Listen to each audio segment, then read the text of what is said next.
মধ্যপ্রাচ্যের উত্তপ্ত প্রেক্ষাপটে অবশেষে নীরবতা ভাঙল চীন। হরমুজ প্রণালীকে ঘিরে যুক্তরাষ্ট্রের সামরিক তৎপরতা ও ইরানের বন্দর অবরোধের সিদ্ধান্তকে সরাসরি বিপজ্জনক আখ্যা দিয়েছে বেইজিং। চীনের পররাষ্ট্র মন্ত্রণালয়ের মুখপাত্র গুয়ো জিয়াংকুন স্পষ্ট ভাষায় সতর্ক করে বলেছেন, এই পদক্ষেপ শুধু উত্তেজনা বাড়াবে না, বরং ইতোমধ্যেই টলমল যুদ্ধবিরতিকে আরো দুর্বল করে দেবে।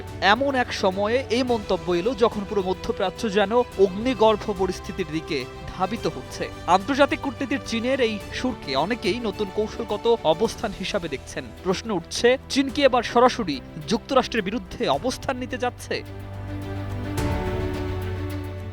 গুয়ো জিয়াকুনের ভাষায় হরমুজ প্রণালীকে যুক্তরাষ্ট্রের এই অবরোধ সামুদ্রিক নিরাপত্তাকে ভয়াবহ ঝুঁকির মুখে ফেলেছে। বিশ্বের অন্যতম গুরুত্বপূর্ণ জ্বালানি পরিবহন পথ এই প্রণালী, যেখানে প্রতিদিন কোটি কোটি ব্যারেল তেল পরিবাহিত হয়। এই পথেই সামরিক উপস্থিতি বাড়িয়ে কার্যত একটি অঘোষিত সংকট তৈরি করেছে ওয়াশিংটন। চীনের মতে এটি শুধু আঞ্চলিক নয়, বৈশ্বিক অর্থনীতির উপরও মারাত্মক প্রভাব ফেলতে পারে। কূটনৈতিক ভাষার আড়ালে বেইজিং এর বার্তা স্পষ্ট, এই পথ অবরুদ্ধ করার অর্থ বিশ্ব বাণিজ্যের শিরা চেপে ধরা, আর সেটি এখন সবচেয়ে বড় উদ্বেগের কারণ হয়ে দাঁড়িয়েছে।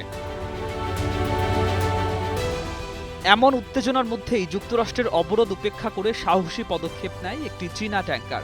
রিস স্টাডি নামের এই জাহাজটি হরমুজ প্রণালী পাড়ি দিয়ে বিশ্বকে যেন নতুন বার্তা দিয়েছে, চীন পিছিয়ে নেই। জাহাজ চলাচল পর্যবেক্ষণকারী সংস্থা মেরিন ট্রাফিক ও কেপলারের তথ্য অনুযায়ী সংযুক্ত আরব আমিরাতের আমারিয়া বন্দর থেকে প্রায় 2.5 লাখ ব্যারেল মিথানল নিয়ে যাত্রা করে জাহাজটি। এটি শুধু একটি বাণিজ্যিক যাত্রা নয়, বরং কৌশলগত শক্তি প্রদর্শন হিসাবেও দেখা হচ্ছে। বিশেষজ্ঞরা বলছেন, এই পদক্ষেপ যুক্তরাষ্ট্রের সামরিক আধিপত্যকে সরাসরি চ্যালেঞ্জ করার ইঙ্গিত বহন করে, ফলে উত্তেজনার মাত্রা আরও এক ধাপ বেড়ে গেল।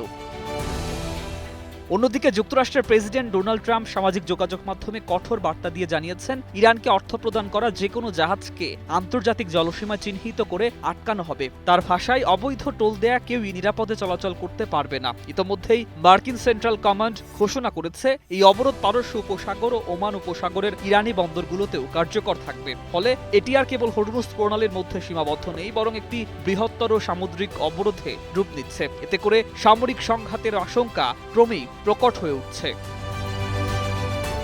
এই পরিস্থিতিতে শান্তির বার্তা নিয়ে সামনে এসেছেন চীনের প্রেসিডেন্ট শি জিনপিং।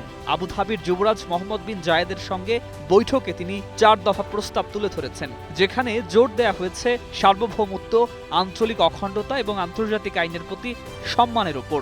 সি স্পষ্টভাবে বলেছেন, উপসাগরীয় দেশগুলোর নিরাপত্তা ও স্থিতিশীলতা নিশ্চিত করা এখন সবচেয়ে বড় অগ্রাধিকার হওয়া উচিত। তবে বিশ্লেষকরা মনে করছেন, এই শান্তির আহ্বানের মধ্যেও রয়েছে একটি কৌশলগত বার্তা। চীন চাইছে নিজেকে মধ্যপ্রাচ্যে নতুন ভারসাম্য রক্ষাকারী শক্তি হিসাবে প্রতিষ্ঠা করতে, আর সেই প্রক্রিয়াতেই যুক্তরাষ্ট্রের একতরফা পদক্ষেপকে প্রকাশ্যে চ্যালেঞ্জ জানাচ্ছে বেইজিং।